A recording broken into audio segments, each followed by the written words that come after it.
means she said more and more about me. Really happy to hear the things. Anyway, thanks. Thanks for everyone for this good opportunity. Thanks audience to be present over here to let us just share our knowledge on beyond 5G communication for the rest of 2 hours. Of course, after the post lunch, it is 2 hours. It's hard to present, and more than that, it's very hard to listen to the webinar for continuous 2 hours. I could understand from your point of view. Anyway, let me just try how we can make this session a bit attractive with your full cooperation. Let's just see. Okay, so let me just share my PPT here. Someone, you just please acknowledge whether you could able to see my screen here. Ma'am, kindly share your screen, madam. Yeah. I'm doing it, Kaushik. Thank you, ma'am. Can you able to see my screen now? Yes, ma'am. The screen is visible. Yeah, fine. Are you ready, Kaushik? Yes, ma'am. Yeah, fine. Thanks. So here, just let me just share my presentation. So this is what actually we have taken here today. Physical layer challenges beyond 5G, right? And as I was saying that the afternoon session, it's a bit hard to sit for continuous 2 years and other two. And I hope everyone you had your lunch and come back. So let's just start this session with a small warm-up, okay, with the help of Mr. Kaushik. So on behalf of me, he posts some of the questions to you. It's not hard and it's very simple, and just share your thoughts for the question. So let's just begin our session with this small interaction on 5G. Kaushik sir, please, on behalf of me, you pose those questions to the people. Let's just give a minute time for them. Let them share the answers, and let them, means with that, let's just start our session. Please, sir. Sure, ma'am. Shall I share the first question, madam? Yes, sir. One after the other, you just post it, and so now we don't want to take much time on this polling, but still, I want to just bring the people to this session, and let's just have this polling part. Sure, ma'am. Dear participants, the poll question is launched now. The time is for just 40 seconds. Please kindly do it.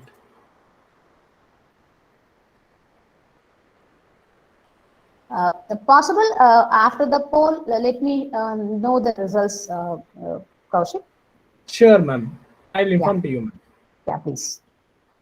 Dear participants, kindly answer for the poll question. The time is just 40 seconds.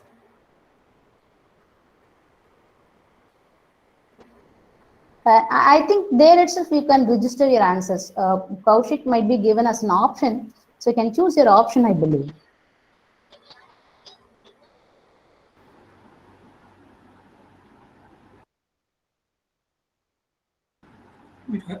Excuse me, sir. Where is the question? Where is the where to be posted? It's there at your poll. Even I could able to see it. You just, I mean, can you able to see on my screen? You can go to this icon and you can check with the polls, and there the questions are being given. So do you know what is 5G? So you just give your, select your answer and just vote it. That's sufficient.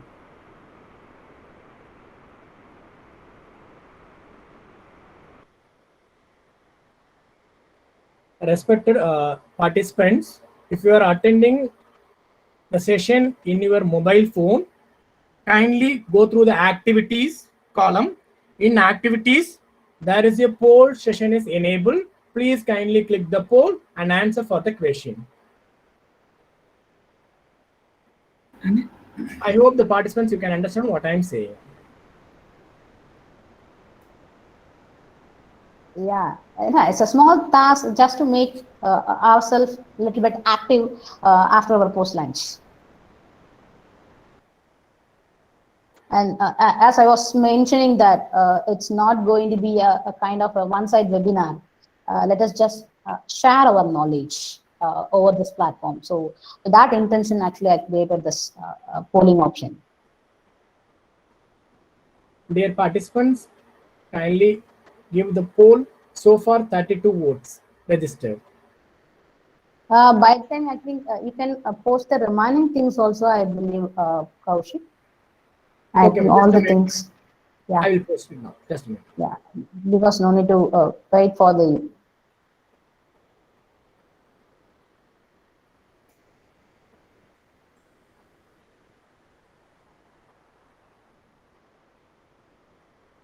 Dear participants, the second poll question also posted. Dear participants, if you are attending the session by using your mobile phones, in your mobile phone, there is a 3 dot. Kindly click that dot. In that, we are having activity column, activity option. Please click the activity option. In that option, you're having poll is enabled. Please kindly click the poll option, then submit your answers.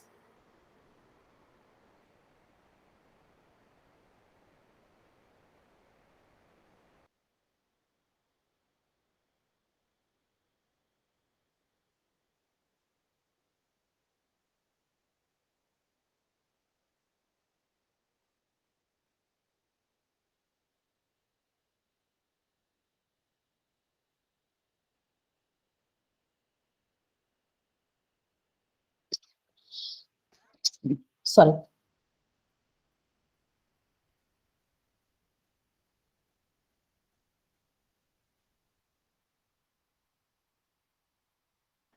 Ma'am, shall I pose this third question, Yeah, madam? yes, sir. Yes, sir. Please. Dear participants, the third poll question also posted.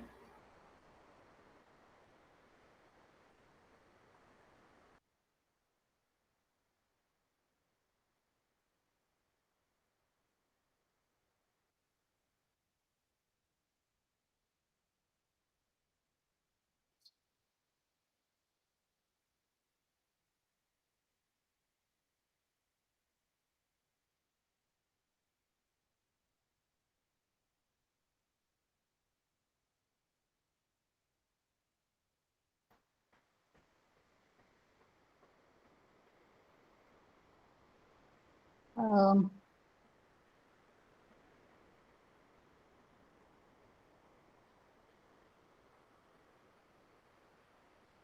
Sir, once again, I'll repeat.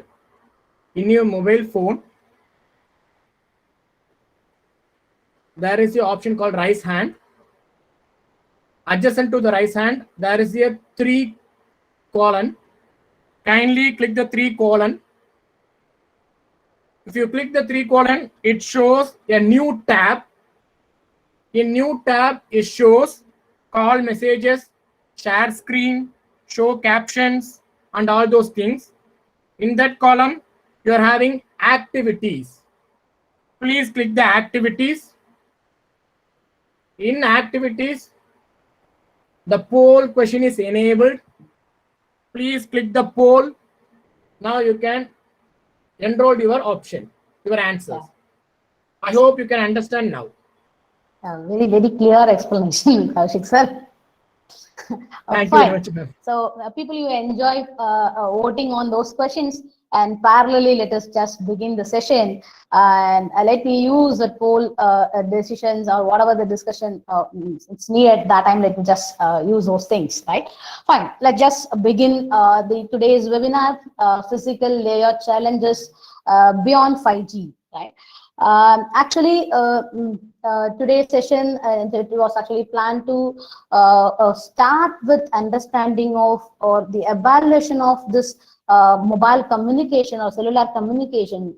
A quick glimpse will see what is actually from happens on from 1G to 4G, and then we'll go into what is about this 5G communications. We are actually very curiously we are looking out for this utilization of or enjoying this 5G communication even in India. So exactly what it happens and what is actually 5G in India. Let's just have a healthy discussion, and then we'll move on to what is about the 6G communication and what exactly we are looking out from the 6G communication and what where this 5G communication differs from this 6G communication. 6G communication differs from 5G communication. And when we are trying to implement on this 6G communication, what are the challenges are actually being means challenges we face, and how to address those things. Of course, the new technology and more new things actually are expected to address, and since it's a vast area and it's not possible to touch in 2 hours of time. So let me just take three of the hot topic or hot technology that are being treated as a key technologies for 6G communications, and that we'll just try to address over here. It's like 6G challenges, or it's like implementation challenges, which incorporate some technologies like terahertz communication, intelligent reflecting surfaces, and cell-free massive MIMO. So I just took these 3 technologies which are going to be a key technologies on implementation these 6G challenges. Of course, even discussion about these individual topics we can discuss on a whole day. So let's just we have these kind of these discussions like a bird's view. So overall topology we'll just try to discuss over here and over this 2 hours period, right? So let's just start with the evolution. So how actually the cellular communication it's actually developed. As these are the things actually everyone so though we are in the same antenna field, and I'm not going to much discuss a lot about in this, and just a quick review will have it, and what actually happens from 1G to 4G and even in 5G, what it's going to happen, and then we'll slowly get into our 6G challenges here. And actually, when you look at this data here, things were started, the cellular communication research works are being started at 1980, and almost over the 10 years, after the 10 years at 1990, the first UK mobile phone call was initiated, and the 1G start commercialized at 1990. And then means actually for the known means it's known part here is the first generation we were having only a voice communication, and afterwards the development on the cellular communication leads to the 2G, where we started using our SMS short messenger services. It's like a text messages, and those kind of data transformations have started at your 2G. And exactly at the 3rd generation, we start enjoying this internet. So the first internet, the concepts actually begins at our 3G communication, and the exact real broadband, as a wireless broadband, we started enjoying, and 4G with the help of this LT, in the technology what it has been introduced in our 4G communication.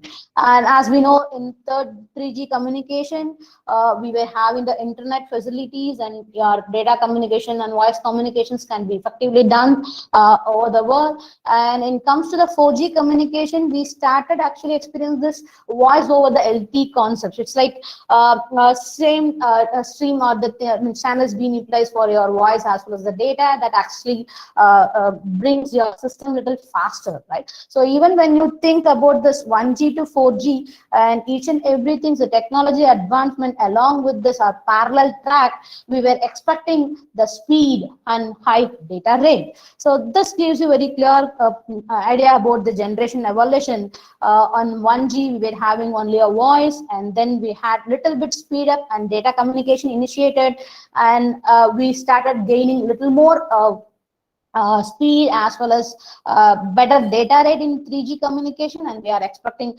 it's like we are experiencing a little more on data rate and your speed in 4G. And now comes to the things again, we are now are waiting to experience this 5G communication. And just to know about learn about the 6G communication, let's just have a brief idea on this 5G communication. And that's the reason this poll has actually been addressed related to the 5G communication. And first question, actually, what I was asking here is, what is 5G? So do you know what does mean about the 5G?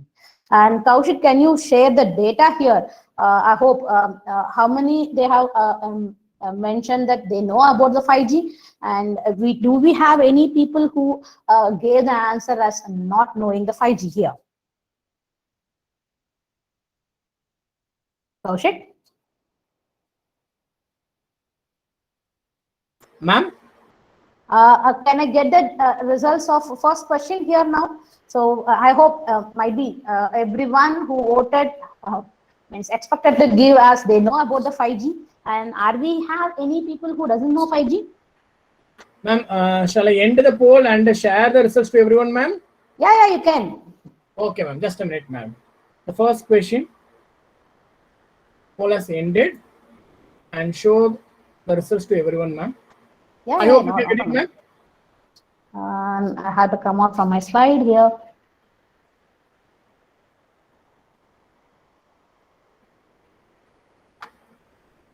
Yeah, almost.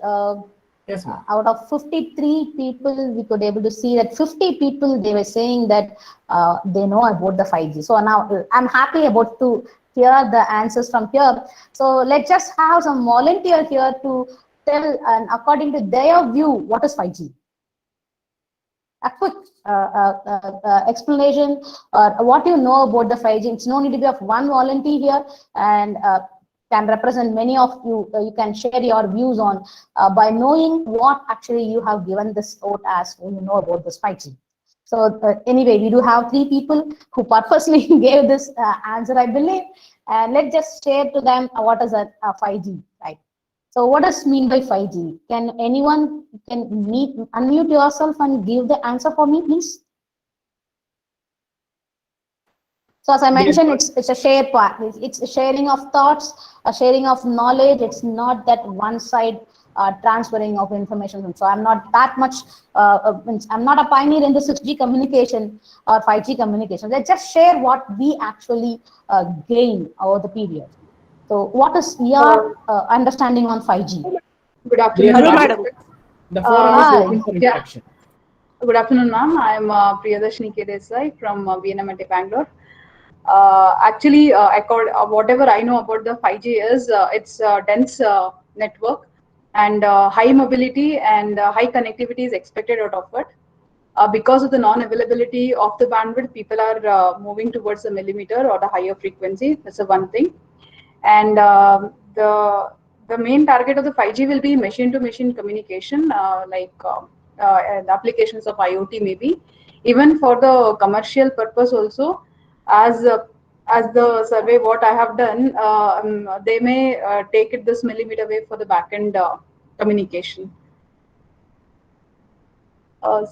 Yeah, thank you. Yeah, Thank you please. for the opportunity. Thank you. Thanks, madam. As madam said, 5G actually we are expecting high data rate. It's going to be achieved through a dense network, and we are going to use a high frequency millimeter wave communications and other things. Fine. Any other answers or any other views on this 5G? Can I get it?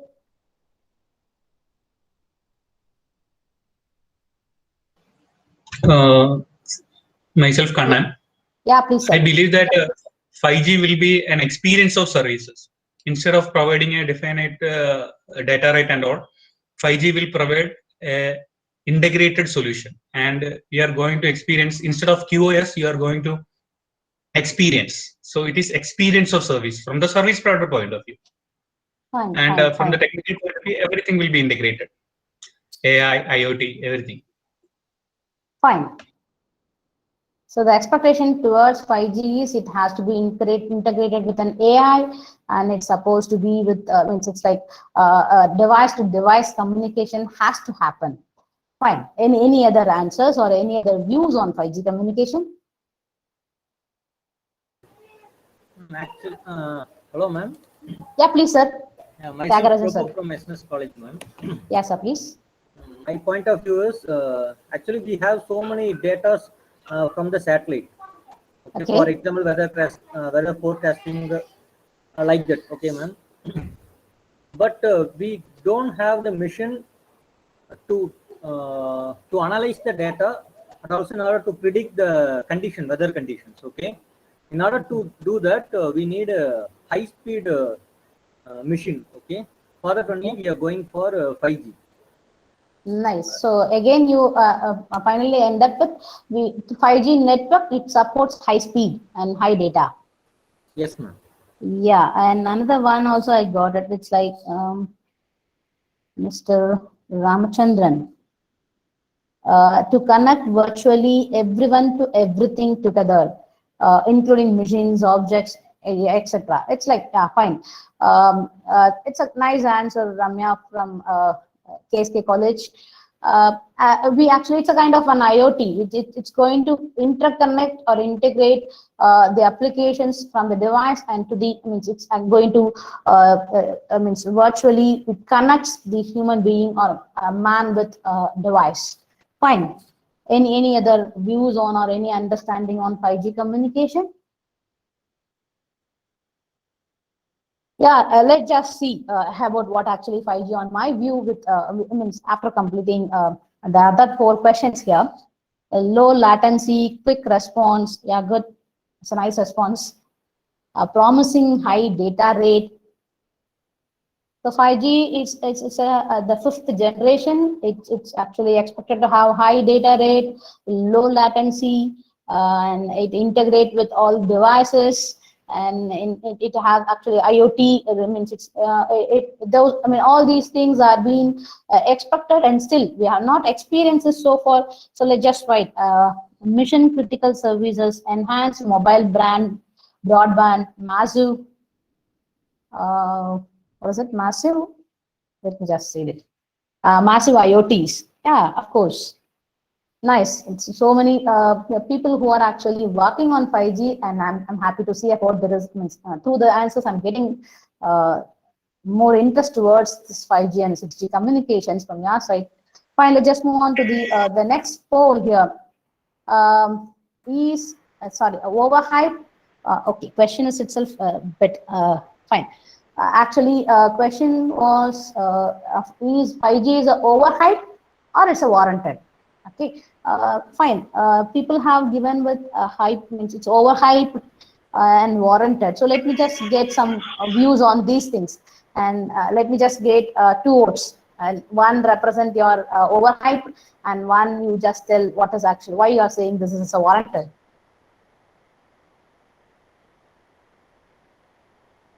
One volunteer or one representative for saying that why you are saying that 5G is overhyped.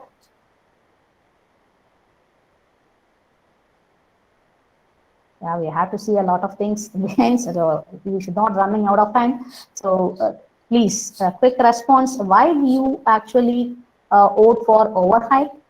And Dear participants, please kindly respond. The forum is for interaction. The forum is open for interaction. Yeah, ma'am. Me again. So yeah, I please, voted please. for I voted for warranted. The thing is, being an engineer, we can't hype anything. So when we list few of the objectives that this will be done, then obviously we need to get into it. And so it is warranted. It guarantees that yes, we are going to offer the high data rate and connectivity, as we see from the generations of communication enhancement happening from 1G to 4G LTE, so on. So Fine. that's why I voted for the warranted. Okay, any person for overhype?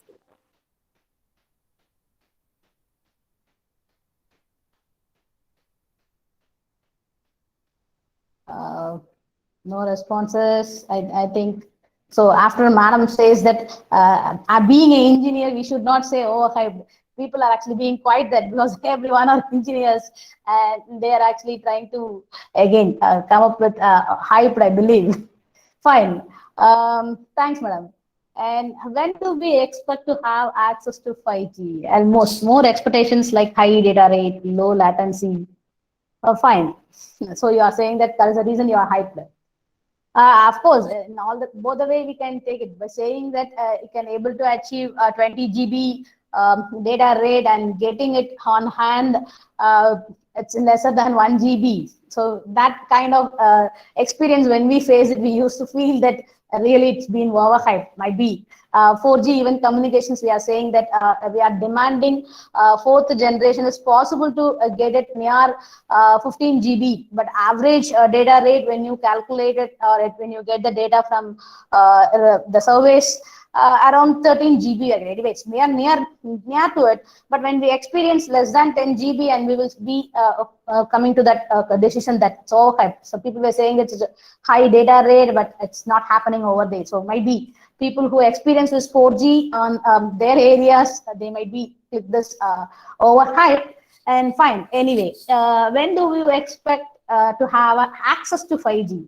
So many are expecting 6. They are expecting on this year itself, and almost a majority of the people are expecting 2022, and very few they are still might be those 19 people, they might vote for over hype. So thinking that many parameters are being speculated without 100% of course, sir, we actually target for few things and we work towards it, but it's a bit difficult for us to implement or to get it fruitful on that particular generation itself. So of course that we try to incorporate on the next generation. So anyway, let's just see those things now. Anyway, thanks for all your discussions, how we are sharing your things on it, and I hope everyone are actually are in track with what we are going to discuss here. And of course, when we talk about this 5G in India, so one second.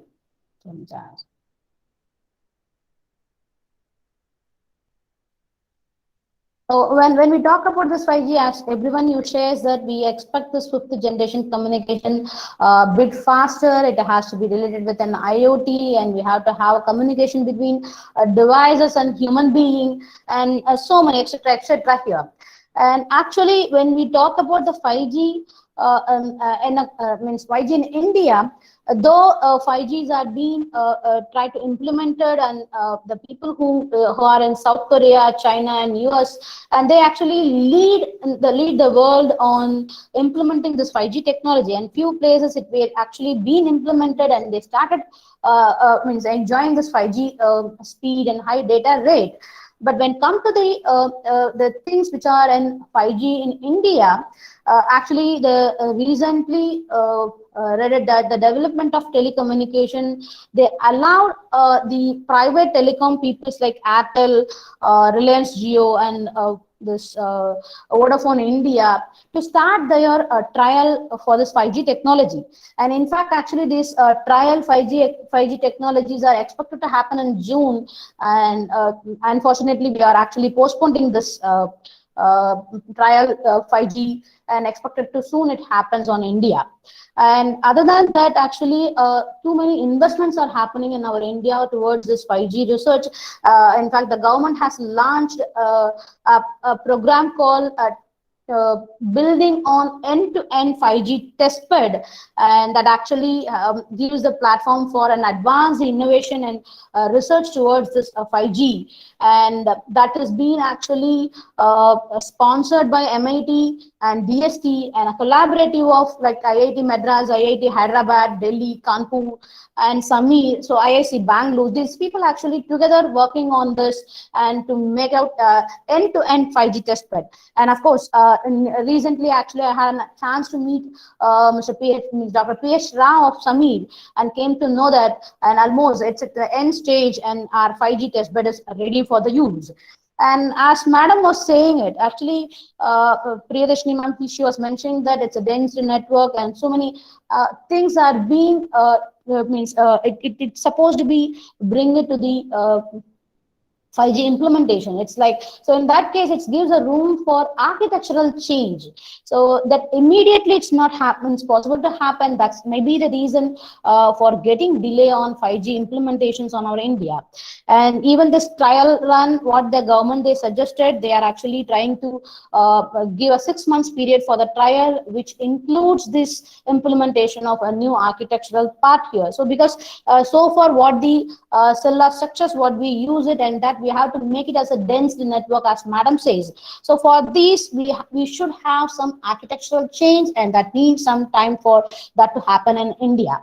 And we actually this 5G communication, though we are expecting high data rate and low latencies and other things, and this gives a room for the new technologies like a massive MIMO beamforming, and it's a macro assisted small cells in order to make a dense network, and it gives gives a room for even the software defined network. So all these things are actually in a research parts over, and it's trying to implement it in a real time. And soon we are expecting these 5G to be commercialized in India, and it happens, means it's actually targeted to, or it is, I mean, the telecommunication, the white paper, it says that, and it's expected to come at 2022 in India actually here. So as when we are actually going for this 5G communication, as we need to make topological changes over here. So we have to make our system as a dense system here. So here actually you could see in each and every way there is a main base stations on each cell structure, or we have it. And other than that, a small cells to make your architecture as a dense system. And again, your cell is being made as a small cells or a macro cells, and each and every cells are being implemented with an access point here. So the mobiles or the consumers which can access through this access point, and each and every access points are being connected through a backhaul, and it reaches your base station, and thereby we can able to address individual means users in a better way, and thereby we can able to means the 5G can give you a better kind of high data means experience on high data rate, and as well as means a low latency over here. And again, in case of this kind of small cells or other things, almost we are expected to have around 200 to 250 meters within, means each and every 200 to 250 meters expected to have an access point. So again here, even from the lamp post to the individual post and telephone post, and all these things can be utilized as an access point. So for that, means again, the architectural changes has to be done, and I hope soon we can expect those things to happen and enjoy the 5G in our India here. So when compared to the 4G, when these 5Gs are actually expected to have a long, means it's a larger data rate, it's faster data rate here. So for that, actually, these 5Gs frequency bands are being divided into 3 categories actually. So 2 things comes under your sub-gigahertz, sub-millimeter waves, and one is actually a millimeter wave here. So as the frequency increases, it's possible to have or handle high data rate is possible to have it, because your spectrum will be, or bandwidth will be huge enough. And as the high frequencies, when we experience the coverage, actually it comes down. So we can't cover up a large area over here when you go for a high frequency of your means 5G bands. So actually the 5G bands in India, we do have 3 different bands. One is a low frequency band, and mid frequency band, and high frequency bands. And the bands which are being expected to come as low frequency bands comes around 700 megahertz, and actually recently 600 and 1200, 1800. So it means the frequency band which is less than 6 gigahertz. Too many things were actually being suggested by the telecom department, and 600 has voted more, and a very rare cases 700. But still, we are expected to have our lower band has to happen at 700 megahertz, and medium frequency bands which are being utilized is 3.3 to 3.6 with the gigahertz, and this actually comes under your 6G as well as nearer to your LTE frequencies. So actually that is the reason, or that is an idea actually these private telecom people, they do have it. So already we do have an LTE architectural part. So with this support, and just by increasing or making a dense the system, how effectively we can able to produce the better of high data rate over here. And high frequencies ranges come from 24.25 to 27.5 gigahertz. And actually the intention over here is, as high frequencies goes, we can't cover up a large area. So the intention here is to use a mobile or cellular communication to have at the medium frequencies, and so that you can able to cover up with means it's it's like we can cover up the way how actually we are making out in 4G even. So compared to your high frequency, we can cover a larger area here. And high frequencies are actually meant for, or it's our aim to have it for, it's a device, it means it's like a means in industry to have very short distance communication with a high data rate where actually we are expecting for it. So these are the bands actually we are trying to use it in our 5G in our India here, and hope soon we will actually enjoy this 5G in India at least before 2022 here. And then now actually with this idea of our 5G, let's just move on to our discussion on 6G here. So let's start with what is actually the 6G means about it. Actually, simply says, I can say that 6th generation of our mobile wireless network, and it is a successor for your 5G cellular technology. And actually, through the 6G communication, we are expected to have a wide application on information communication technology here. And actually, as some of you mentioned that it's going to have an IoT 5G itself. We are expected to have device-to-device communication. Actually, in case of a 5G, and when it comes to the implementation, we expect to have an IoT communication, not the IoE. And when it comes to the 6G communication, whatever it's actually we couldn't able to achieve it in your 5G communication, that's we bring it to 6G, and thereby we are expected to have the internet over everything. So we actually we are expecting that everything is going to talk with everyone. Means it's like everyone and everything. So that's a pure device-to-device communications are being expected in this, and it's giving a room for the AI technologies and blockchain technologies, and it's like augmented and virtual realities, which are actually being discussed a lot in your 5G communication, and that actually really are trying to come out on your 6G communication here. And these emerging key technologies, of course, I can't stop here that only these technologies, and plenty of things or distributed technologies are yet to come on our research and things to define our 6G communication. But still, the technologies which is being boomed up here, like AI, your extended reality and virtual realities, these created the emergence of this 6G technology, I could say here. And that when we compare to this the communication, whatever over the G's we cross here, and during your 1G to 4G, the thing was actually focused towards your people-to-people communication, whereas the 5G actually we started little thinking ahead, and it's going to be people to thinking. So everything is via the human things are being going to come here, and when it comes for the 6G, it's going to be a pure thing. It's think to think communications we get it. So in order to achieve this, or when we think about this IoT and IoE, so what the way this 5G and 6G differs, let's just have a quick data here. So when we compare this 5G and 6G, we expect here, or we are trying to give an extreme reliability on 6G communication, better than this 5G communication. Though we have a good reliability compared to your 4G communication, on your 5G, we actually expecting extreme reliability on 6G communication.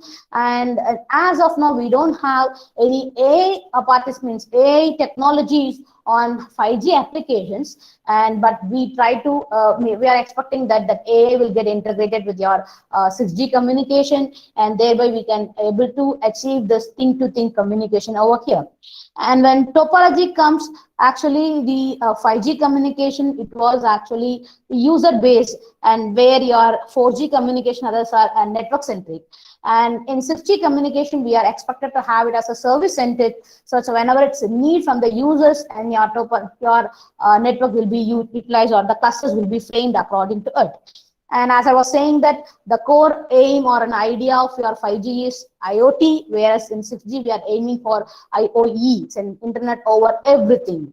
And the key technologies which is used in your architecture on 5G, and it was massive MIMO, and I hope throughout the day you were actually enjoying this massive MIMO through different experts. And in case of 6G, the expected architecture, the key architecture here is going to be along with your massive MIMO, intelligent surface, or sometimes than massive MIMO, the intelligent surface plays a role. And when it comes to the security, again, that's major part on it, and that we are expecting extreme in case of 6G communication here. And in case of a 5G, the real-time things are being not actually, we are not considering it in case of 5G communication, though we are addressing multiple people through beamforming or a massive MIMO. It's like, again, a fixed part. So it will be generating a beams on a different users, or users are being there, they actually utilize it. But we are not considering any real-time data and processing and again coming back. So since your 6G communication, it has an AI, so the real-time possible data can be collected and accordingly, smartly your device can work. So that's the way we expecting the 6G to react on our expectations, and people are working towards that 6G communication.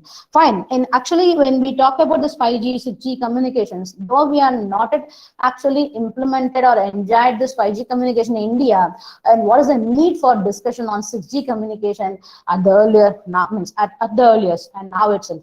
So I could say that it's not early and actually it's late. So when you just see the back of the line what actually we crossed when we are implementing the 2G itself, the 3G researcher starts.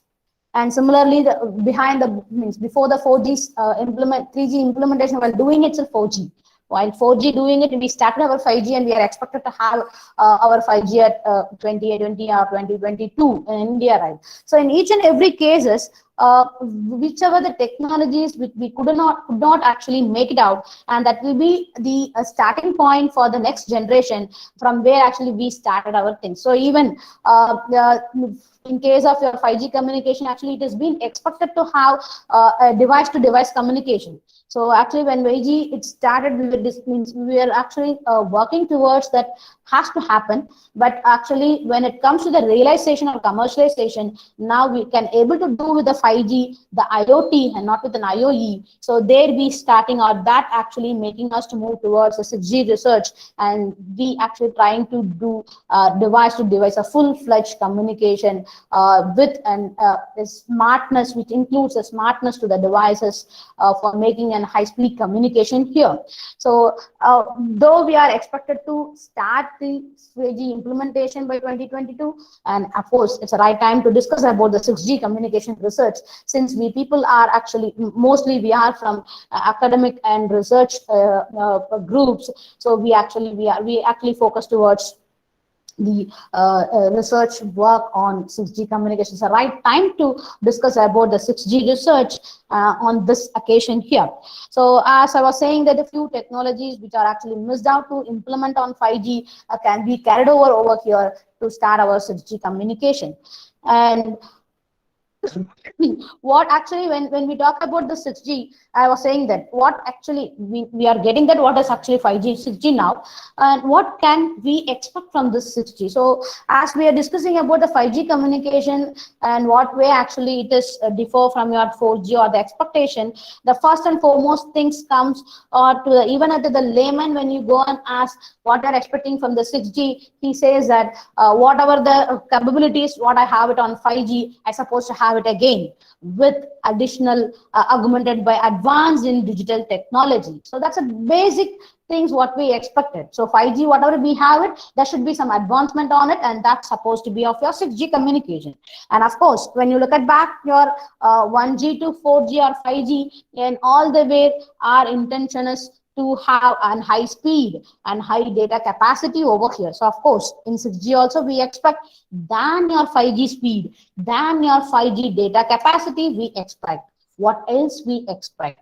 So there, the first things comes is your spectacular speed, of course, almost no existent latency. As when we talk about this word latency, I can refer this with a cause and effect. It's like when I press send button here, and that data is supposed to be received at your end. So here the cause is my sending press, that is a sending information, and what you are receiving is your effect, what the cause of means, what is means due to this cause effect over here. So that's actually we talking about the latency. And when the 4G comes, and even when you're experiencing now that this 4G is guaranteeing almost 15 milliseconds of your latency over here. And when it comes to the 5G, it actually drops to 1 millisecond, and that is the reason we are calling the 5G as a low latency. Even one of the faculty who discussed about this 5G communication, he mentioned that it is actually a low latency technology. Of course, we actually 5G, we are expected to have a 1 millisecond as our latency here. But in 6G, we are expecting non-existing latency. That means it's the lowest, it means there should not be any delay on it. On a brain speed, we actually are trying to get our things to be done. So the latency is supposed to be a non-existing here. And how it's possible? And there it comes actually the communication called a terahertz wave spectrums. They utilize the leveraging of terahertz wave spectrum. It helps to achieve this non-existing latency. Almost we expect a minimum of 100 Gbps of data rate for this with a 6G communication. And for this, actually, in March 2019, FCC, and they actually voted for this open of the spectrum ranges for 95 gigahertz to 3 terahertz. 95 gigahertz to 3 terahertz are being opened up by the FCC. And since these terahertz bands are currently not being utilized for any commercial applications, this is possible to achieve, or it's possible to allocate your the spectrum and to get a maximum, a massive data capacity, and thereby we can able to means achieve this very low latency, or non-existing latency here. And the next comes here is an extreme connectivity and sensitivity we are trying to, because when we are trying to connect with your Internet of Everything, so there should be some extreme connectivity. There should not be any lagging on your connectivity part. And so in that case, more devices with the smartness we are expecting it. And of course, more precise data at the rate of things are being expected under your 6G communication. Again, this terahertz is giving some room for this, addressing this connectivity part, where the terahertz allows centimeter level positioning, we say it. Whereas the 4G communication, what we are experiencing now, it provides a feet level accuracy. So that's the major, that's a very huge difference we can able to bring it with the help of a terahertz communication. And sensing part, actually, we actually are, as I was saying, that more smartness we are bringing, and that the smartness can address extreme sensing part on your 6G communication. And the next thing comes is a comprehensive and a reliable coverage. So even when we compare your 5G and 6G, it was mentioned, the extreme reliability is expected, of course. And 6G communication, people are trying to say that it's like a 7-9 reliability principle. So it's like 7 nines here means about 99999. So 99.9999999% of accuracy we are expecting. So that's the reliability comes here.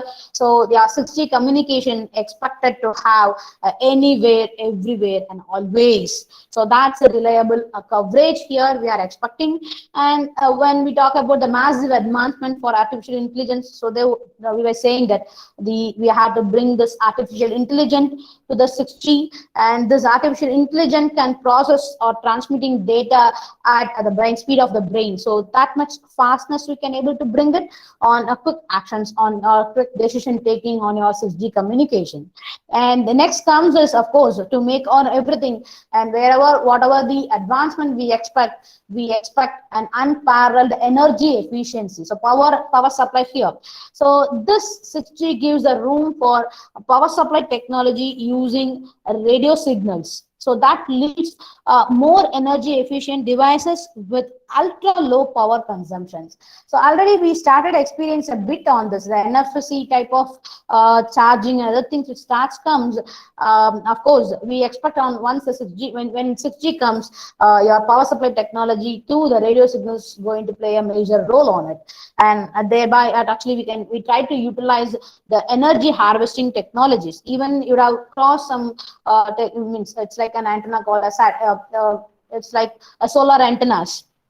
So it actually does the energy harvesting, as well as it provides on the same through which we can able to communicate. Means RF communication is also possible. So things are started coming up, and that those technologies are actually going to be utilized in your 6G communication. So as overall, your 6G communication, it's going to give a new spectrum. It's give a path for a new spectrum and disruptive technologies and cell-less networks. That's one of the things we are going to discuss today's session.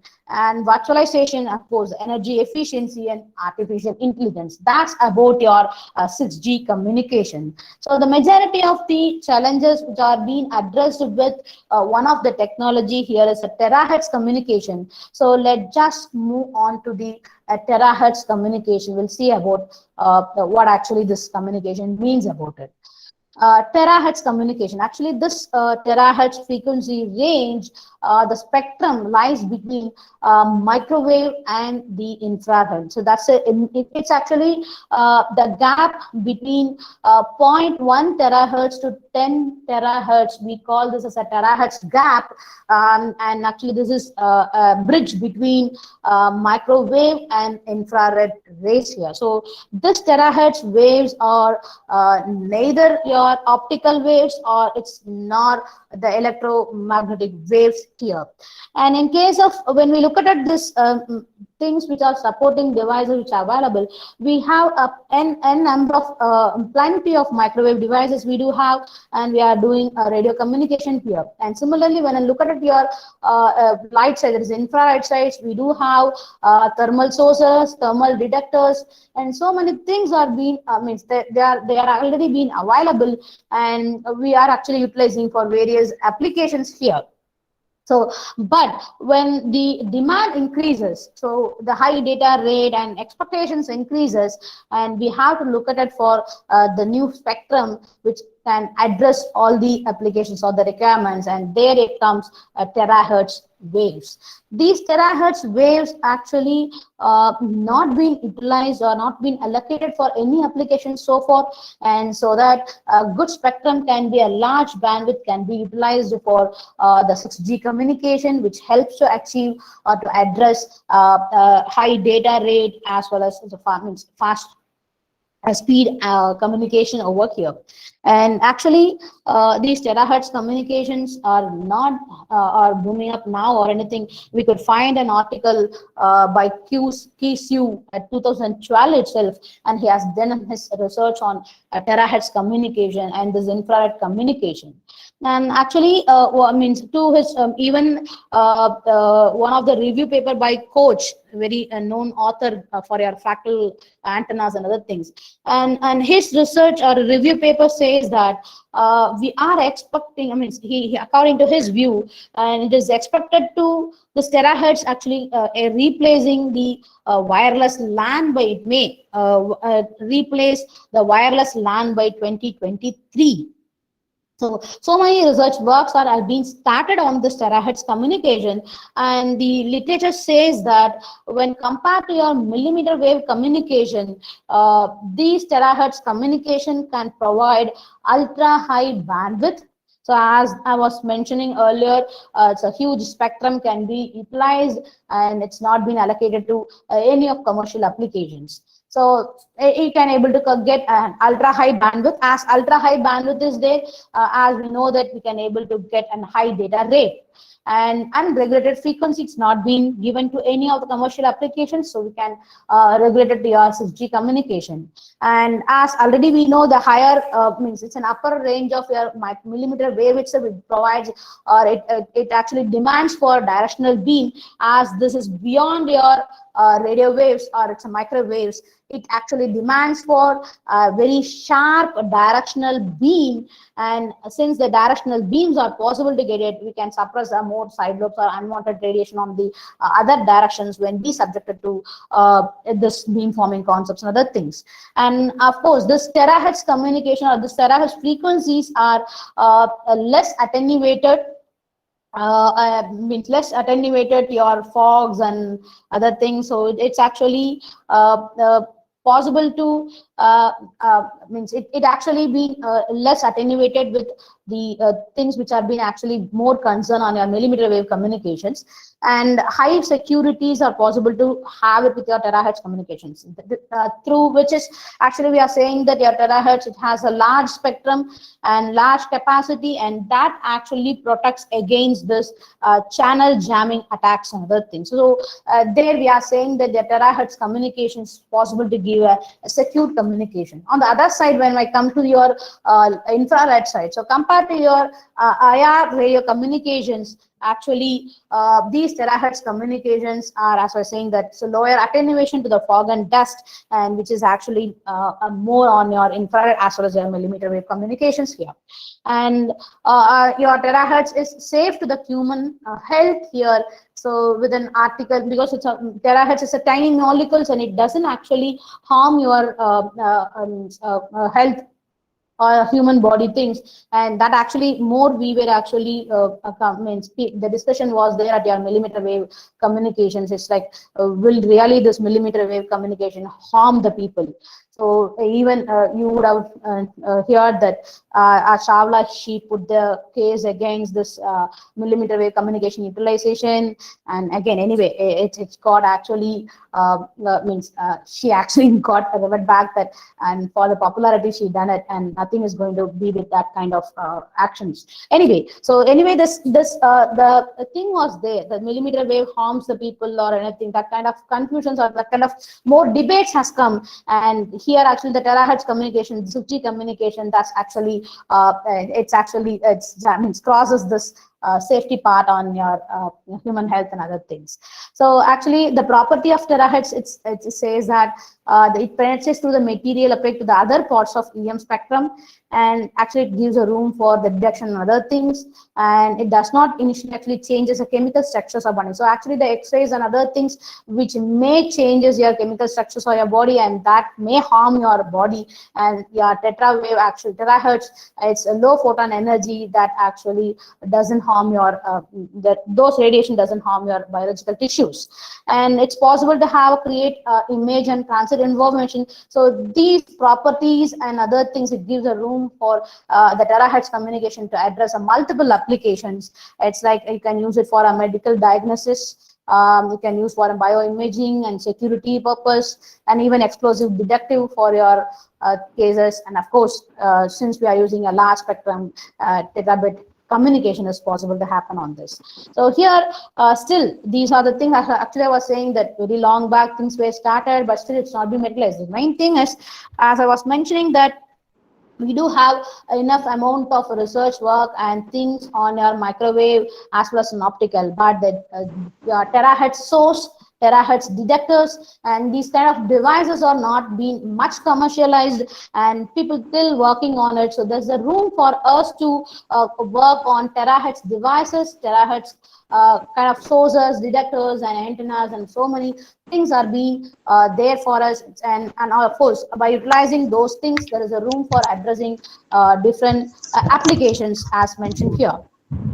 And with this, just a topology of your terahertz communication. Now let's just move to the next one. What actually I have means trying to address here is your cell-free massive MIMO. So here, let me just give a fraction of minutes here for our relaxation, since continuous 2 hours, it's really it's a long tenure, I mean it's long period. So let's just have a quick break here for a minute, and again I come back to you to join with you for the discussion on our cell-free massive MIMO and the intelligent reflecting surface here.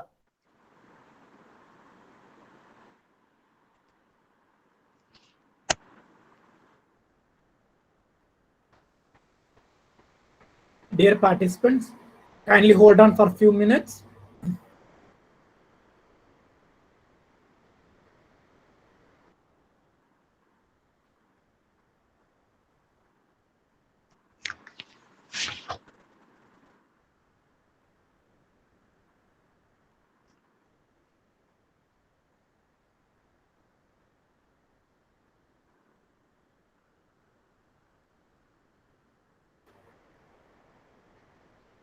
Dear participants, please kindly hold on here. We will revert you back soon.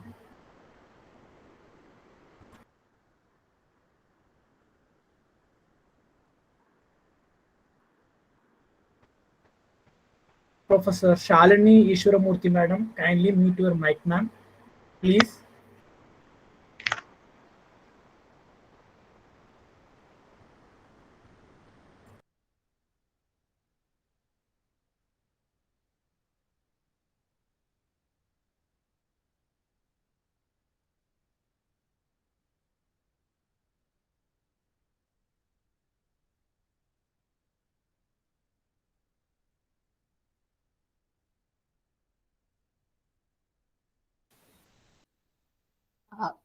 Fine.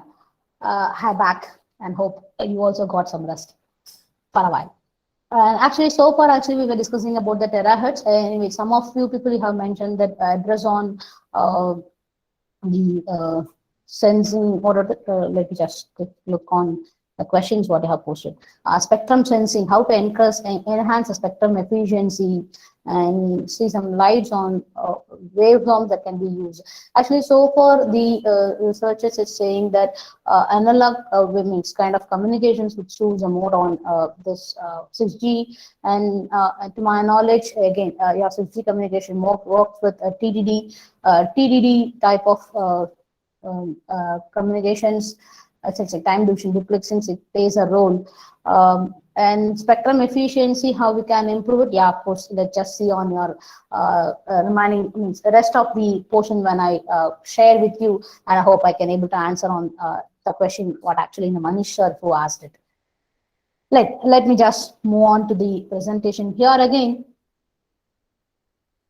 So in case of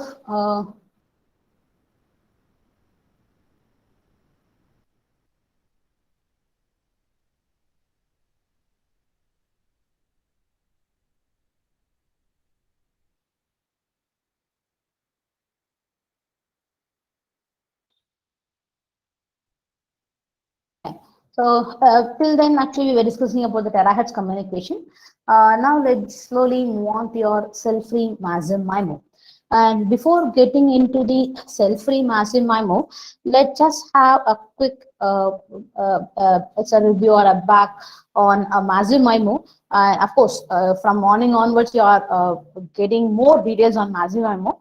Anyway, I'm not going to touch all the things, whatever you learned it on massive MIMO today, and whichever the key essence of that massive MIMO which are actually needed for discussion on your cell-free massive MIMO. And let me just take a few things on it. So I'm not going to bore you giving again the same informations to you about this massive MIMO.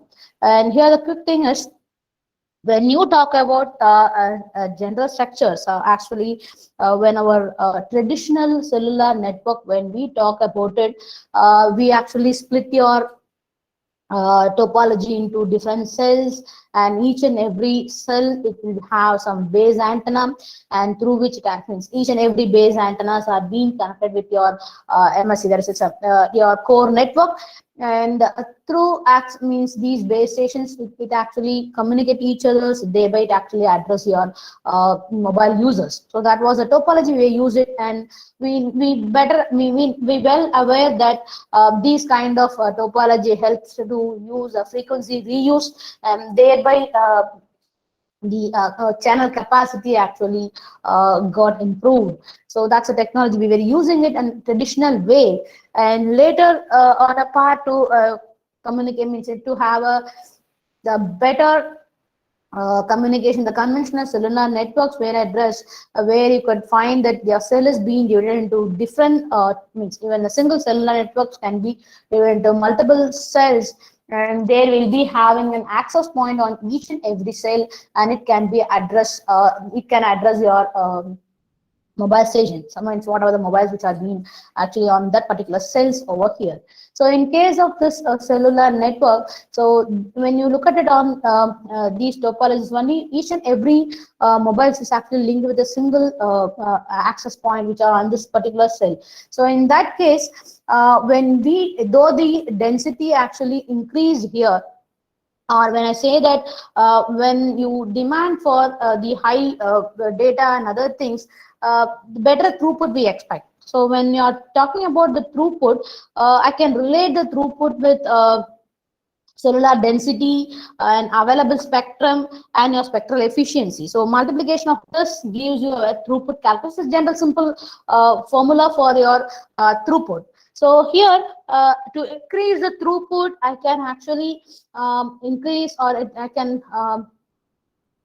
specify, means I can make my cell as a cell density, I can improve it, or I can make it out dense the cell, and spectrum when I make it, means it's a high level spectrum. So in that case, actually when we talk about this 5G and 4G things, we try to move on to the high frequency, especially on 5G communications, we move to the high frequency band. So that is one of the solutions to improve your throughput through your available spectrum. The spectrum we can able to increase your spectrum utilization, spectrum efficiency over here.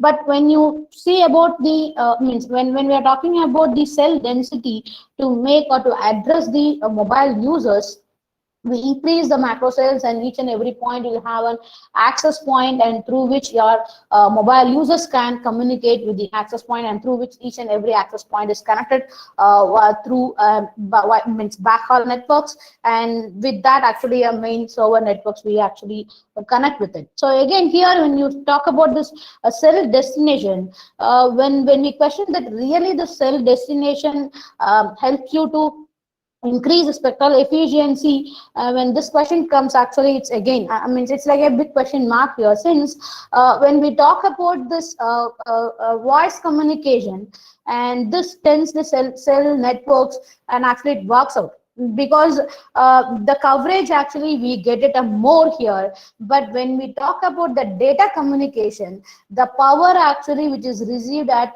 the mobile user here, and here it differs. So the speed actually differs over here. So exactly we can't say that the throughput increases when expecting the data communication comes. The cell destination may not be a right solution over here. So, and of course, added to that, when we go for higher frequencies, and it's subjected to more interference, and that is also it actually suppress your efficiency part over here. So the one of the solution here is your beamforming networks. So the beamforming can, as we know that beamforming can address a better way the individual users, when especially on a data communication is actually expected to happen here. So here in beamforming, number of base means and of course the even the beamforming along with your MIMO, when it comes, it can able to address a bit on this case. Again, in case of a MIMO communication, as the known part is, you'll be using a multiple base means antennas over here, and compared to your users, number of antennas will be more, and that as a concept of your MIMO antennas, especially massive MIMO, where your input antennas are, if it is greater than 64, we define that as a massive MIMO antennas, and through your beamforming, this number, as the number of base station increases, we can experience a narrow actually a beam on your major lobe. So the beam concepts things, actually you actually well aware of this. So beamforming, when it happens, and if for example, if I'm having a number of base antennas 4, and whose beamwidth will be little larger, when it increasing the number of antenna to 8, and I can able to get a sharper beam, and a little bit unwanted radiations will be, and an increasing to 64, so sharp beam will be an unwanted less leakage on your undesired things happen. So this actually covers this massive MIMO and this beamforming together, can address a bit on means your coverage part. But still the uniform coverage, whether will it happen on this part, is again a question mark, and there comes the other topology or technology as cellular with cooperation clusters. So in this case, your cells have been actually divided into different, again, macrocells, and instead of having each cell with a one access point, you could find that each and everything has multiple access point. And so in this kind of clustering part, the station which are the mobile, which are actually near to the access point can access this, or this can be addressed with coordinated scheduling or coordinated spectral beamforming. So each and everything, or it can be of even joint transmission. So it's all the things can send the message to it, and whichever it is possible to get it, and can be done it, or it can be connected with your device. So thereby we can able to address individually. And but still, when you see here, and for example on this particular mobile, when you take it, this is actually much closer to this access point than this access point, but still this is being a network topology, means it's like it's been clusters are being fixed over here, and then access point getting this is near it, so it is actually being addressed by here and not on this particular access point. So this actually gives a room for thinking about the effective utilization through your cell-free massive MIMO part over here. So the massive MIMO, when we talk about it, as we are saying that it actually with a beam forming can able to get a better performance on your addressing a large amount of people or subscribers, as the known thing here is each and every antenna actually it actually provides a beam a particular direction, and whichever the it's a device which is surrounded or it's needed, and that actually gets a full power. So that's the concept actually we learned it on your MIMO concepts. So cause of this massive MIMO, we actually define, I mean, we are saying that it's possible to have high spectral efficiency, and many simultaneous users can be actually used, and strong directive signals we get it, and very little interference. So these are the discussions already you might had it on your morning sessions. So I'm just taking that, so bringing you that slowly this the structure, cellular structure, what we had it on your 5G, 4G, and how it is actually giving a room for this cell-free massive MIMO. So when we are trying to implement this massive MIMO concepts, for example, a conventional approach, when you take it, if you are having an 8 antennas, so each and every antennas, it will actually radiate on a particular desired direction, and on which direction the users are there, they actually utilize it. So that's actually a conventional approach when we talk about it.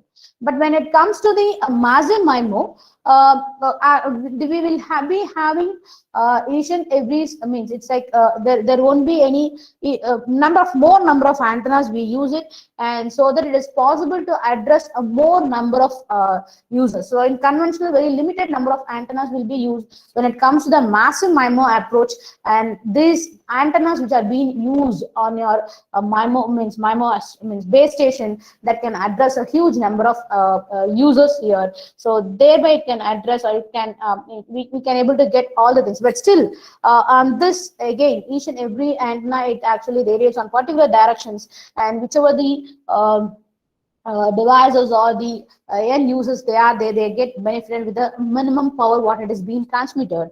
And even in this approach, when we compare it, as I was saying, that the technology which is actually been this kind of coordinated multi-points are trying to utilize in your 4G communication.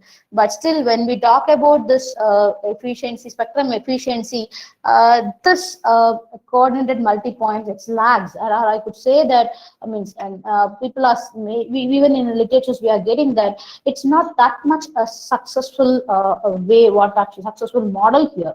So that 4G which attempts to achieve this, almost it's kind of not successful methodology, and since we are not able to get it. So even in 5G, when you talk about it, this topologies are being utilized. So instead of accessing for the user point of view, actually the user identifies, so it sends the pilot run to their pilot signal to your access point, nearby access point, and whichever the access point nearer, and it's getting back, and it's get connected with that particular access point and start its communication. So that's why actually from the traditional way, we are actually moving a little bit on user-centric topology, we call it. And earlier was actually a network network-centric topologies were actually being utilized. When I was saying, means actually I was mentioning that when these user, if it is nearer to this, instead of having this line at a fixed point of your cells, and if it is not being there, and it's easy for your mobile to access the nearby access point, so there it comes, or it's a room for cell free. So here it is not being, so the same thing is being taken here, and it's not any fixed topologies are being given. So in that case, and each and every user, based on the service, and it can actually send the pilot to the nearby, and whichever it is getting the reply back immediately on the single signal sending, so that actually makes as a cluster on. So it's based on the service, or it is needed influence user itself, it actually makes the topology over here. The service means free cells can be made it here, and that concept we call it as cell-free massive MIMO concept here. So in this cell-free massive MIMO, you'll be having a main station, or the core unit, and each and every core unit will be actually having with different access points. So each and every access point will be connected with each other. So each and everything is actually being connected with your main station core network. So and that is the way you have it. So in this, there is no as separate as geographical structures, or your cells are not being splitted here. So depends on the users. He actually make its own cell structures, and based on this, you can actually access your network, and that is called actually cell-free massive. And this actually we are telling that it gives a better spectral efficiency, or you can able to make it out, which is actually not that much good at your 5G communication even, or your usage of massive MIMO here. And this can be proven, or can understand in a better way if I relate this with understanding of your uplink signal and downlink part of your signal from your user and the access point here. So let me just take this as an example here. So in a normal your cellular network, that is your user centric. When we have the 2-3 users, for example here, so 3 mobile networks here, and let us just have a 3 access point which are on the particular cell what we have it on this particular point, right? So in case of even this structure I'm just trying to explain here now. So when I'm having 3 users, and nearby we have 3 access point, for example, so we will be having this kind of topology, we get it. So now each and every mobile, it sends the signal, or the pilot run to your nearby AP. So in that case, the access point which receives multiple means 3 users and 3 actually signals comes to the individual access point. So here actually one is the near one, and it's a desired observation signal. So the rest of the 2 actually here it acts as a noise or the interference. So it is actually according to this particular, it has to find out, or there is a very few observations, and to reject your interference, which is correct and which is your right signal. But in case of your cell-free network, for again the same thing. So here each and every signals, of course here also you will be receiving 3 mobile stations. It gives all the 3 means pilot runs, your access point receive it. But since these networks are not topology constrained, and everything is having with and related with your core computational network, so here the decision will be jointly taken. So joint signal decoding happens. So here 3 observation, 3 desired signals. So it's easy for compared to your cellular network, means a normal cell-based massive MIMO. In case of cell-free massive networks, you can utilize your efficiency throughput will be better in case of cell-free massive MIMO. The same way, when we experience, or when we talk about the downlink part of view, for example, you just consider a mobile station here, and we do have 2 access point, right? So there is 1 access point and another 1 access point. Let me keep it here. So let's just take the channel gain is as beta. So this comes with a beta, and the another channel gain is also a beta value. Let me just consider. So in this, for example, if in an earlier case, only 1 part when we take it, 1 access to 1 your mobile station, we actually get it. So in that case, the power received will be the transmitted from your first AP. this is your access point 1 and this is your access point 2, then your power receive will be power of your beta, right? So it's like transmitted power with your beta gain, your mobile receives it. And in case of the cell-free networks, what actually happens is, and all the access point, it actually sends, it means it can able to send the signals to your mobile, or it access your things. So thereby half the power being actually transmitted from your both the access point. So in that case, through your first access point, we experience the half the power square root and with an root beta value, and this access point through which your mobile it receives another p by 2 to root b, and the compound value as root of square will be actually the receive power we get it. So when I solve this, we actually get twice the power of my beta v experiences. So this actually gives a coherent combinations of your powers, and thereby your individual mobile which can be addressed in an effective way. So it's like a uniform distribution of the power is it's possible to get it. So that we actually were lagging on your previous topologies, where we can able to address a multiple users, but when these users are bit much far away from your access point, of course the power loss will be there, and that can be avoided, and thereby we can able to increase the spectrum efficiency using this kind of cell-free massive MIMO part. So next, let's just move on to this is an overview on it. So in case of your cell-free, as the signal processing scopes are more on it, because on a core joining means it's like you have to take joint decoding and processing and all these things. So when we talk about the cell-free massive MIMO part, signal processing and channel estimations, these are the areas it has actually a huge hope on research. So the next thing is what we took it as your intelligent reflecting surface. So this actually gives you the overview of the intelligent reflecting surface concepts. And actually this intelligent reflecting surface, it's not actually the first technology which controls the channel. So when we are using a relay of things, and that is also actually controls your channel estimation, but there actually from there actually we took the concepts here, and we are trying to bring the intelligence towards your reflecting surface, and that can be utilized a better way for your means to address 6G communication people. Especially when we talk about this massive MIMO and other things, without this reflecting surface, any blockage between your transmitter and receiver end, and of course the dark region people, they actually lose their signals, so that can't be addressed over here. So these kind of things can be addressed on your intelligent reflecting surface concepts. Anyway, this reflection and refraction things are a bit quite known to us. It's like when you transmit a signal, and this transmitted signal may undergo a reflection, refraction, scattering, and so many effects, and depends on the material what we actually use it, right? So when we talk about the surface, when we take a metal surface, it's a constant surface impedance, you get it, and just its reflect back.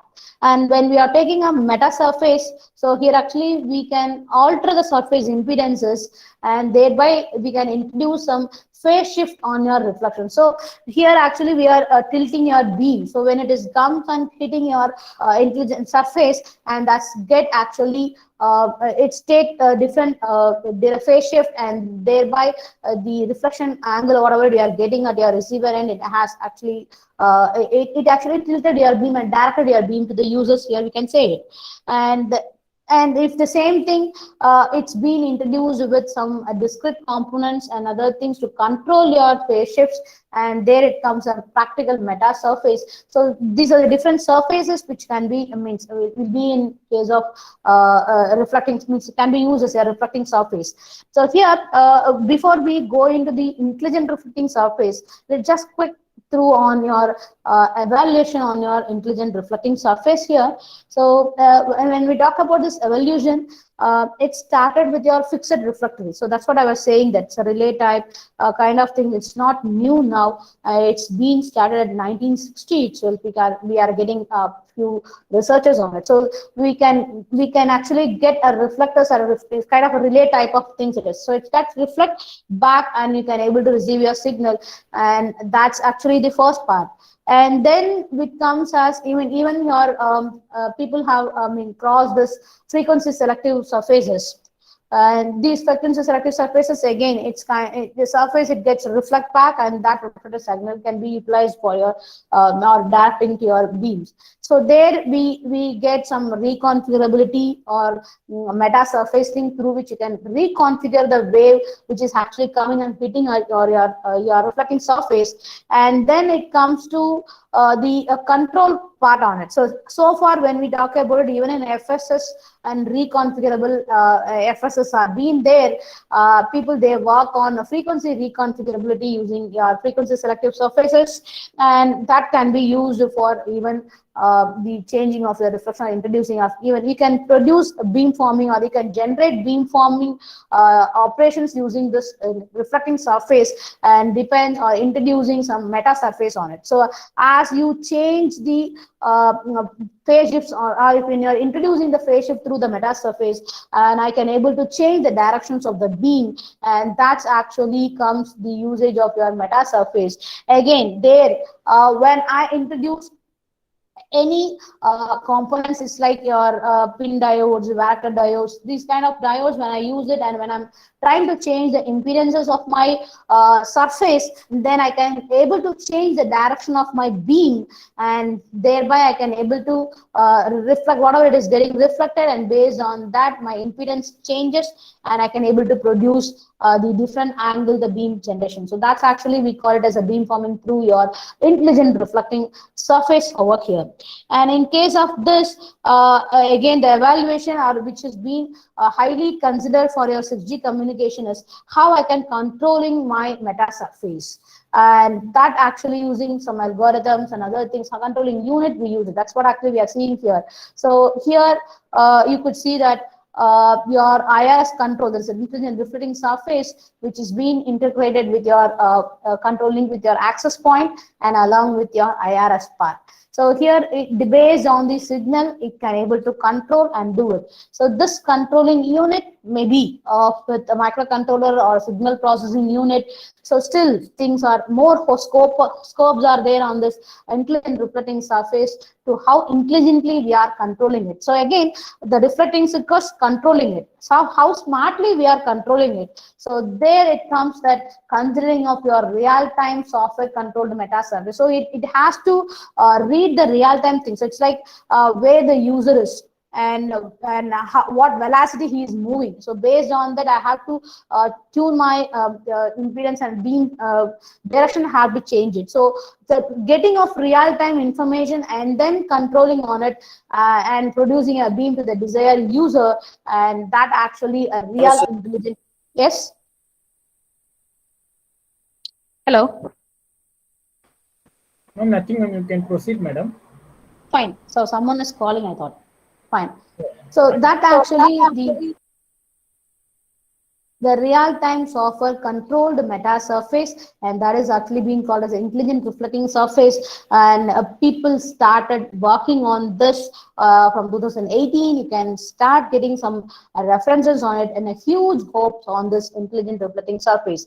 And actually this intelligent reflecting surface is like this only. You'll be having meta atoms on single plane, and it will be backend with a control with a copper plane, because it has to radiate the beam on the desired direction on your part, and controlling circuit board, and it can be of an microcontroller based board or embedded boards on here. Even it can be of an it's like signal processing boards. So your IRS controller has to give a proper command to your controlling unit, and through which actually you can control your impedance level on your meta atoms, and thereby you can able to address different things. So when we are making different changes on each and every meta atoms can be given or controlled with your different phase signals, and thereby you can able to address different users on it. So that's actually a very interesting thing on the intelligent reflecting surface. And the open problem here is how we are going to control it, because when I'm transmitting the signals on reflecting signals, when it reaches here, and it may reach him also when it is he is actually nearer to this user one. So how we can do that or control this interference? So for these kind of scopes, things are being going on, and even channel estimation. And when it comes for, it's like I want to say that when the mobility or the person actually moves from a region to another region, how quickly your response is going to be. So for these kind of things we have to do, or still there is a room for research work over here. And so for FSS being used for frequency, and people started working this FSS structure to utilize, to make use of those things on your intelligent recruiting surface, and how what kind of switching speed devices have to be used for this fast switching action, because you need that kind of switches also over here, and with the fast rate how it actually it's been switching, and algorithms based, it's again there we can bring your artificial intelligence, where it has to read the real-time mobile users data, and that has to be worked, and based on that your control board has to react. So all these things are having a scope for you to work on it. And of course, actually my current research work is focusing on this intelligent reflecting surface. I'm working on this part only, but anyway, but still I started this and working recently. I'm not in a position to disclose what actually what I am doing it, but very shortly, if I get another chance to give you all people, sure, with my inputs, whatever the output I'm getting it, let me share with you.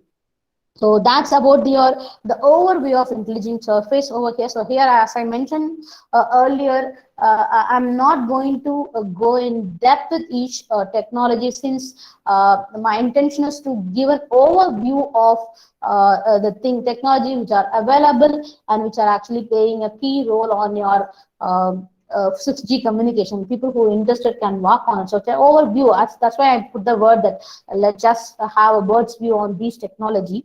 And overall, this means intelligent reflecting surface. When we have it, as I was mentioning that in case of your RF signal, here the only beamforming part I was saying, right? So you can have a passive reflection beamforming here. So here there is no need of any extra active elements to be placed, and just by using any of your switching devices, you can do it. Even meta surfaces, you can use it. No need of any specific power dividers or phase shifter networks to held at your intelligent reflecting surface. Of course, in 6G communication, things are being expected to have a huge amount of surface. It's not that we are saying about a surface like 10 cross 10 or it's 100 cross 100 antennas. It's a huge building when you use it, and the whole building is going to be act as a reflecting surface. So such kind of massive things are being actually happening, and discussions going on your intelligent reflecting surface.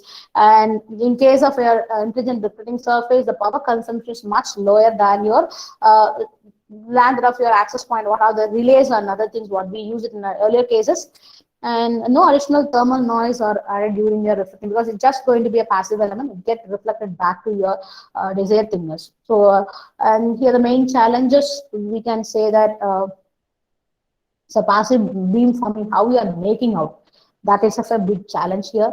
And joint beamforming in a multipath environment. So really, when you're having a multipath environment, and then computational things will be much complicated, and doing of beamforming with this environment is a challenging one. So these are the first area we have to work on this intelligent reflecting surface. So with this, actually, let me stop my presentation. And these are some of the references I used it here. And thanks for the opportunity. Now, with the time left out, if any discussion we want to further have it, let's just have it. Thank you, madam. Thank you. Yeah, thank you, sir. Sir, Kaushik sir, are you ready for questions? Yeah, please, sir. Thank you, madam. Yeah, thank you, sir. So hope I actually addressed what actually you expected. Yes, ma'am. Beyond which? Yeah. Beyond 5G. Yeah, of course. Okay, Thank you. please. Yes, ma'am. Thank you very much, madam. The forum is open for interaction. Dear participants, you may ask your queries.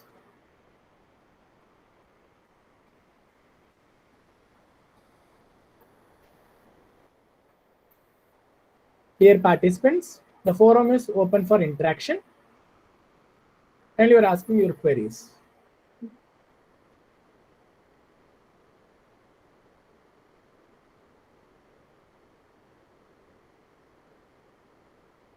They have given the questions in the chat box, Kaushik sir. Yeah, yes, ma'am. Yes, Yeah, sir. sir. I'm also reading that. Yes. Madam? Can we use the term 6G right now? As 3GP proposed the term called 5G advanced. Of course, sir. Actually, here the meaning over this is beyond 5G. That's what actually I mentioned. And of course, the next generation is going to be of 6 after the 5 to 6.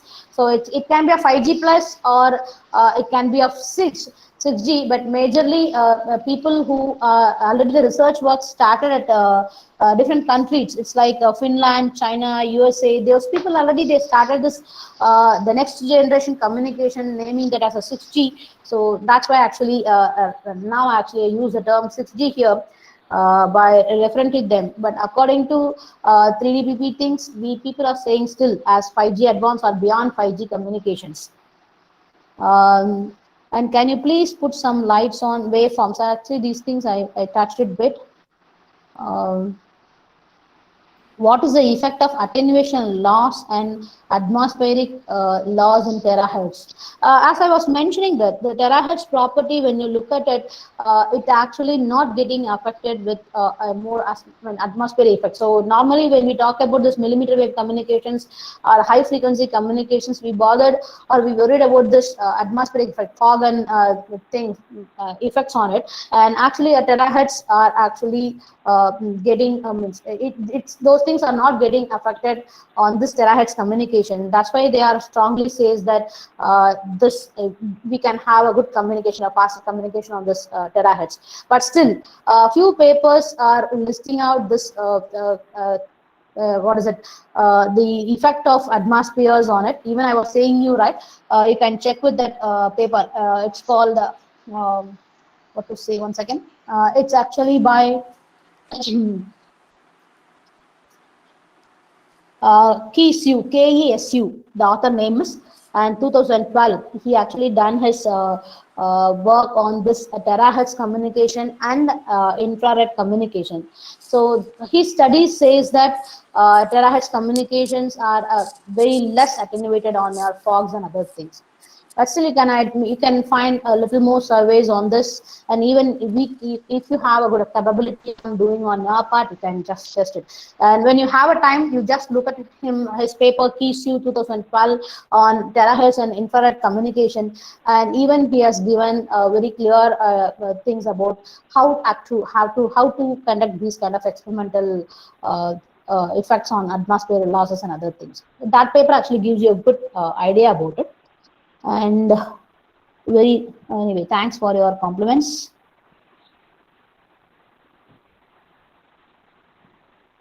What about the radiation hazards in 5G and 6G? Actually, different things are there. Actually, so many things have been posted. On 5G, there will be a radiation hazards. Even you could see that the films and all, it actually they were reflecting about this. That's what I was mentioning that even Chawla, she actually posted against this radiation hazards on 5G communications. But still, there is no hardened proof that proves that it actually harms your things. We were hearing so many Netherlands other thing experiments and other things, but still at 28 gigahertz and at this 5G gigahertz band, I don't think so. We have any solid proof that it harms our body. At the same time, as I was saying, terahertz communication, when we do it in 6G communication, due to the property of your terahertz, it doesn't harm your biological tissues. So that's a good thing about your 6G communication. Even when I was discussing this with my colleagues and friends, we were actually saying that instead of talking these kind of debates, instead of 5G, we can directly move to the 6G since it won't harm our biological tissues, right? So anyway, things have been, but still, before it is materialized, we can't assure or we can't give any surety that it doesn't happen. At the same time, with the basic research work, what it happens on the terahertz communication, which is going to be used for your 6G, it ensures that the terahertz actually doesn't harm your biological tissue. So we can take that as one of the key points, as radiation hazards won't be there at your 6G communication much. What is the joint beamforming? Here, actually, I was saying you right. So, joint beamforming here means my understanding here is when the two access points, when it is focusing on the individual user, actually these beams can be combined together. So, I was explaining with your selfie massive, right? So, it actually combines your combination. It's kind of a compound combinations happens. So thereby you can receive a better receive power in case of your joint beamforming. That's actually means about it here. And satellite communication is an example of terahertz communication. Frankly says, I don't have an exact answer on this satellite communication, whether it will be an example, but terahertz communications are not being experienced so far. So once we start work on it and when we start think about it, we can conclude whether we can do as a satellite communication here. But anyway, it's going to be, people are saying that www as your 6G communication, not www dot things. Let's just be, it will be a kind of a cloud kind of computing, and that's what my understanding actually here. Thank you very much, madam. Yeah, fine. Any other Yeah, queries to be asked? Any other queries to be asked, participants? If not, we will move on to our regular practice. Yes, sir. Yeah, fine. Thanks all of you for patiently listen to my my views or whatever. Actually, I had a good time to discuss with you. And initially we started with a good interaction, and later actually I didn't give you room for you to interact with me. That's the right thing actually here. Since I was actually worrying whether I can give you a solid amount, because 2 hours is a good amount of time and it's a precious amount of time of everyone. I should not waste it. So however it's possible for me to give some information, I tried to my level best. Thanks for the opportunity, Dr. Mohan sir, as well as Kaushik. Thanks, participants. Thanks. It's our pleasure, madam. It's our pleasure. Seriously, you, madam, that was really a fantastic presentation, madam. Really, beyond 5G, gone to 6G. You have made some of us to think about 6G, IoT versus IoE, massive MIMO versus intelligent surface, whatnot, challenges in 6G, terahertz wave spectrum, spectral efficiency, 100 gigabits bits per second data rate communication systems, uplink, downlink part of cell-free massive MIMO, intelligent reflecting surfaces, multipath components, joint beamforming techniques. These are all of the points which I have taken out from your lecture alone. I have prepared myself to face the future in my classes. I hope I have justified it. Madam, your PPT contains answers for many people who ask about the future of ECE. I hope. Thank you so much, madam, for throwing light on the future communication system. Throwing light on future communication systems, knowingly or unknowingly. Some of our participants will speak about the glimpses of your presentation in their regular classes in future. I'm sure about that. May I now request our beloved Professor Ms. Vaishnavi to propose vote of thanks, formal vote of thanks. Okay. Over to you, Vaishnavi. Good evening, everyone. So on behalf of our organizing team, it's a great honor and privilege to deliver the vote of thanks. I express my heartfelt gratitude to our dignitary, Dr. Ramya Vijay, Assistant Professor of Grade 3, Department of EC, Sastra University from Tanjore, Tamil Nadu. Your lecture on physical layer challenges beyond 5G has really enlightened our minds, madam, and have shown us a new path. Our participants definitely would have benefited from your breadth of knowledge and depth of expertise. I hope your insightful lecture on this terahertz communication, massive MIMO, would have solidified the research area of our participants. I thank all the participants for showing their interest in the program. I would like to express our sincere thanks to management for encouraging us to organize such events. I would like to acknowledge our gratitude to our respected principal for being the catalyst that stimulated us to do our best. And I also thank the organizing team for their proactive approach to this event. Thank you. Thank you, madam. You have rightly pointed out everything. Madam, other than the word Thanks, sir. thanks, seriously, I don't find any other suitable word to convey my gratitude, madam. Thank you so much. Sir, it's actually the, and I should not say that I accepted the invitation or anything, but really, I immediately accepted since it's of actually, the invitation came from Dr. Mohan sir and Kaushik. Great, great. So it's a friendly, Thank you. friendly acceptance. It's not no formalities or anything here, and just for you and things. And of course, this is a thing. Actually, it helped me to see the things on a different look, because when we read and when we share, of course, we know that as a faculties, there is a difference on reading and delivering the lectures. Really, this platform helped me to learn a lot. So I should thank you that you gave an opportunity to learn a thing through this webinar kind of phase. Thanks a lot. Thank sir. you, madam. Thank you, madam. We would like to have a long-term association with you, especially Sure. academic relationship, and with your RF team also. Thank you Sure, so sir, much, sure. madam. We will contact through email for the remaining formalities to be completed. I will definitely communicate through Mr. Kaushik also. Sure, sir. With your permission. We'll give Yes, my support always. yes, ma'am. Fine. With your So, with permission. all your permission, let me quit the session. And thanks, audience, and thanks everyone who presents here. With your Thank permission, you all. shall we wind up? Yes, sir. Shall we wind Yeah, up sure, sir. your Yeah. session? Thank you. Thanks Thank a you lot. so much, Thank you. madam. So kind of you, ma'am. Thank you. I Thank have you. a few announcements only for the participants. Kaushik sir, I hope the recording could be stopped now. Thank you. Just a minute, sir. Thank you. Dear participants, with the lecture on 5G and beyond 5G, our third day comes to a closing point. We will resume our knowledge sharing